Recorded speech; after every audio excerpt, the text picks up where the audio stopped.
This one teetered a little bit at the end of the first quarter yesterday, whether or not it would be a good or bad Sunday No Huddle. But Illinois prevails against Florida Atlantic 23-17 the final. Andy Olson, joined by Robert Rosenthal from IlliniBoard.com. There's a lot of ways we can start, Robert, but let's start there. They're back in the W column. Like I said, a little bit in question at that 10-0 point at the end of the first, but 23 unanswered, and Illinois gets the win. Yeah, I mean, once again, a first quarter turnover, turn it over in your own end, giving the other team a short field.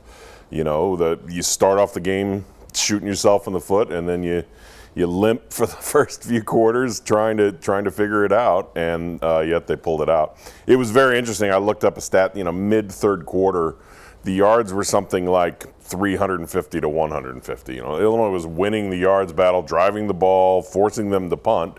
But just the mistakes, the penalties, the turnovers were keeping them in it. What do you make of the resolve of this Illinois team? Because it seemed like things really flipped after that trick play, the end around, and then flip back to Altmaier when he finds Griffin Moore 46 yards down the field. That, to me, was the turning point. But it took a lot of resolve from the team not to give up when they go down 10. Not for the first time this season, for the second time this season against a group of 5 team. Yeah, I tend to think maybe it was that second drive when Altmaier scored that touchdown, that rushing touchdown, of put it together, do it again. You have to put together a drive. It has to happen here.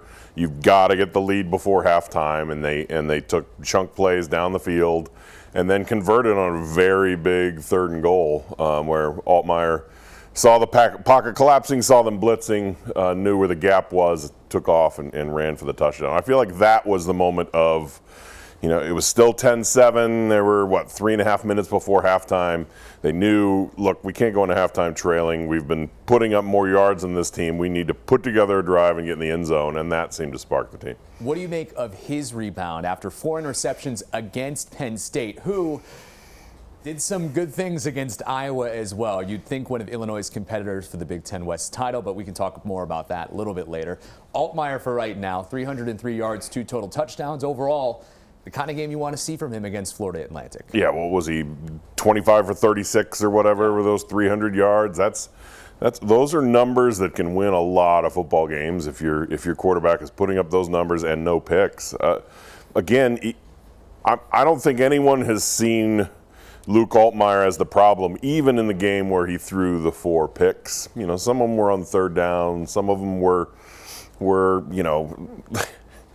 quasi punts, let's call them, a deep ball on 3rd and long. Yes, just throw it 35 yards down the field, and if it gets picked, that was your punt. There are significant other problems. The sacks continue to be a problem. The fact that he has no time in the pocket, the fact that 6 sacks against Penn State, 4 against Florida Atlantic yesterday. Those continue to be the issue. When he has time, he's making good decisions, and he's doing a lot. All right, let's talk about the offensive line. Then, like you mentioned, without even looking at the stats, just from a viewer's perspective, it feels like they're getting bullied. They're not able to get a lot of push through these first 4 games in the run game, allowing sacks. What do you make of just how the O-line has played so far? And is there an answer on this team to get better in the latter half of the season? Anytime there's changing, let's try this guy at tackle, this guy at guard, maybe we'll shift it around here. I always kind of suspect lingering injuries. Look, offensive line, ask any offensive lineman, name the season, and they'll like, oh yeah, in the 3rd game I dislocated my finger, and the 5th game I got rolled up on my ankle, so I was really playing on half an ankle the rest of the season. That's just kind of the nature of being in there in these battles. It seems to me the way they've been moving things around, there's maybe a couple lingering injuries and things like that. They just haven't found that set that they've done. But look, the last 2 years they've done this with the offensive line. September's been let's try this guy. They rotated 7 guys in 2021, and then, sometime in October settled on this is what works at these positions, and it's probably time to figure all that out. One of the good things the offensive line helped with yesterday against Florida Atlantic was that run game. Reggie Love finally broke like the first big run play, 61 yards. That drive ended up in a field goal. Josh McCray, who took a majority of the carries in the final quarter, had a really good game, especially after he ended with negative net rushing yards against Penn State. Aiden Lawfrey, the Gibson City native, finds the end zone for his first collegiate touchdown. Caden Fagan, the true freshman from Atwood, had the chance to get his first collegiate touchdown, but made the smart play, went down at the very end of the game, so Illinois can kneel it out. But running game as a whole feels like this was their most complete game and something we hadn't seen from them yet this year. I would even add to that list the ability to run the ball against Penn State. Look, if you watch the Iowa-Penn State game, Iowa had nothing in the run game against Penn State. Neither did Penn State. I mean, maybe a few yards from the West Virginia offense against Penn State. But then they played Delaware, shut them down, and then they shut down the Iowa's run game and entire offense, really. And that's the kind of encouraging thing. If you see that Illinois' offense put up 350 yards against Penn State, and then Iowa's offense puts up 76 yards, that's an encouraging thing. That's a thing to say, you know what, maybe this early season schedule was pretty rough and this offense is figuring it out, because then you play a defense like FAU and you get that run game and you see that, yes, there's something here. It's just been struggling to get through some tougher defenses. So that's really the hope. The struggle this week is you have a defensive coordinator who knows every inclination of the offensive coordinator because he went against them in practice all of last year, and that's always a struggle. If you have a coordinator who knows that guy's tendencies, it's going to be a struggle because it's going to feel like he's reading your playbook and knows what you're about to call. All right, before we get to Ryan Walters, like you brought up, let's talk about the defense first from this past game against FAU. The secondary, who took a big blow this week with Matthew Bailey being announced out for the season after having surgery on his shoulder. A couple of freshmen stepped up in that FAU game. Zachary Toby, the true freshman, and Sabor Kareem, the true freshman as well. Both had games, probably their biggest games so far in their collegiate career, where they stepped up, were put on islands on the outside, and for the most part answered the call. What did you make of the secondary being able to play to the level they did? I thought a key to the game was in the second quarter. They went with a package against FAU that was basically 4 cornerbacks. Instead of 5 defensive linemen, they went down to 4 linemen. Then they had 1 linebacker on the field. Then they had 4 cornerbacks, Toby, Kareem, Xavier Scott, and they get rotated depending on whether Strain or Nicholson was injured at the time. But those 4 corners, and then they went with twin safeties behind that. And that's when they started to force punts. And, look, these guys are athletic freshmen. Sabor Kareem is a 4-star coming out of high school. Zach Toby is like 6'2", really long, and you saw it on that pass breakup in the end zone. He, has that ability to spin his body and get his hand on a pass coming at a wide receiver, and he's got speed. So it was really impressive to see them say, look, what we're doing so far in this first 20 minutes of the game isn't working. Let's adjust to this and see how FAU's offense does against that. And it was kind of the answer for the next 2 quarters of the game. And that defense that you specifically brought up with the 4 corners, 2 safeties, I feel like was where they made a lot of hay last season because of how good the secondary was then. Mm-hmm. And the fact that they are feeling like they can call that type of defensive scheme again with some of the freshmen in there, I think means good things for how they're progressing and how they view them as bigger parts of this defense and how they're going to stop guys. Definitely. I mean, these were the most snaps for Kaneno Odeluga at linebacker. In fact, he had the most linebacker snaps in the game, more than Tariq Barnes, more than Dylan Rosiak. This was them shifting around and saying, what about this? I mean, you saw Nicario Harper play more than he had played in any game. He had that pick in the end zone. They really kind of shifted some things up and made some changes. And Coach Bielema mentioned that in the post-game press conference, saying, look, this was our opportunity to get some of these guys some snaps because we're probably going to need them in Big Ten play.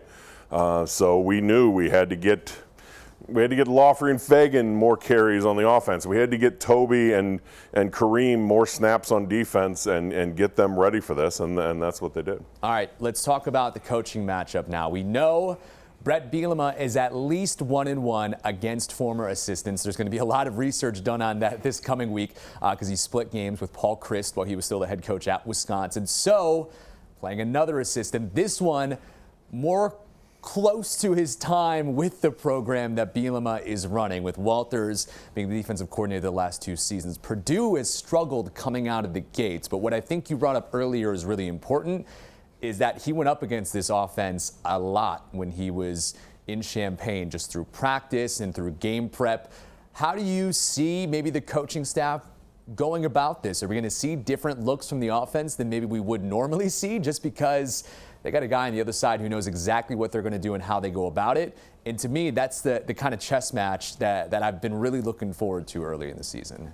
My first thought is that they're going to lean heavily into what Luke Altmaier does well, because that's probably the part of this offense that Ryan Walters doesn't know.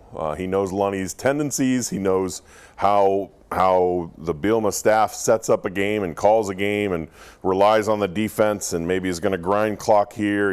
He knows how they put together a game plan. So he knows all that, but he probably doesn't know the wrinkles that Luke Altmaier adds, especially with his ability to scramble and throw on the run, those type of things. So it'll be very, very interesting. I'm surprised that. Look, I'm a little biased. I'm surprised that NBC went away from this game as their evening game, as their primetime game, and they opted out. So Illinois is playing at 2:30 now, because this seemed like a very compelling matchup of a former assistant playing the head coach. We know they love storylines with everything. Look, paper going back to Boulder. Big Noon Saturday show is going back to Boulder for a 4th time for a team that just lost, just gave up 600 yards and gained 100. The storylines dominate college football these days, and I'm a little surprised that this storyline didn't get more, because it is very interesting and very compelling to have the former coordinator playing the head coach. I'll tell you what, we really like the 2:30 kickoff here at WCIA, because that gives us more time to get everything ready for the 10 o'clock instead of the night game. But sure, I understand where you're coming from. Hudson Card is, I think, a really interesting question mark in this game, because he's the same type of thing as Luke Altmaier, where he wasn't there with Purdue last season. He has struggled with Graham Harrell's offense, I feel like, so far. We just saw what Wisconsin did in this most recent game on Friday night, going to West Lafayette and being able to put the game out of reach relatively quickly from Purdue. And not to mention the fact that this is a big turning point game, at least in my opinion, for Illinois. Non-conference season is over. Now you're getting into the rest of the conference season. You had a tough intro with number 7 Penn State, but every game here on out seems winnable for Illinois. And I think a 3-2 start to the year versus a 2-3 start to the year is a big difference as far as how things are going to go for them. I would agree with that, and I would say that the focus this way, I think it will be a close game, which is going to come down to those, third down conversions, come down to turnovers. Illinois, I believe, on the season is now -6 in turnover margin after leading the country last year. So when you're -6 in turnover margin after 4 games, you're lucky to be 2-2. That's the part that they know they need to clean up. It's what I've been writing about and kind of focused on, is get a lot of yards this year. They have improved that. They more than 500 yards yesterday, but they're not getting points at the end of those yards. And points is the big key to this whole thing. They need to finish drives. They need to stop turning it over at their own 15 kind of thing, giving other teams a short field. They have to play smarter football to win these games. We know their red zone stats, but I said on the 3-1 podcast, I want to know what their inside the 50 stats are, because it feels like that 30 to 50 yard range is kind of this dead zone where there's a lot of turnovers, missed field goals, just failed 4th down conversions where they're giving the ball back to the other team, and pretty good field position. We'll get on that and try and get back to you, but at least that's my feeling while watching those games. Yeah, I think you're right, and that's the Illinois fans have known the 3-and-out kind of offenses before. It's a little rare in Champaign to have an offense that's going to get those 40 yards on nearly every drive, but then stall out there, either not get into field goal range like you said or whatever. It's that finish that's really the key to this, because again, nearly 400 yards a game, I don't think anybody expected it. Tony Peterson lost his job because he only put up 329 yards a game. Lunny has really improved that side of things, and they've been played a defense like Penn State last week. It's just there's not the points that you see 500 yards, you're expecting 35, 40 points, and to only have 23 points on those 500 yards, that's the problem right now. All right, this is one of the games I've had circled on the schedule all year. Illinois at Purdue. We'll break it down next week on the Sunday No Huddle as well. We'll see if Illinois gets off to a better start as they resume Big Ten play, or we're talking about Brett Bielema falling to another assistant. Either way, there's going to be a lot to talk about, Robert, and I'm so excited to break it down next week. All right, sounds good. Thanks. Thanks, Robert.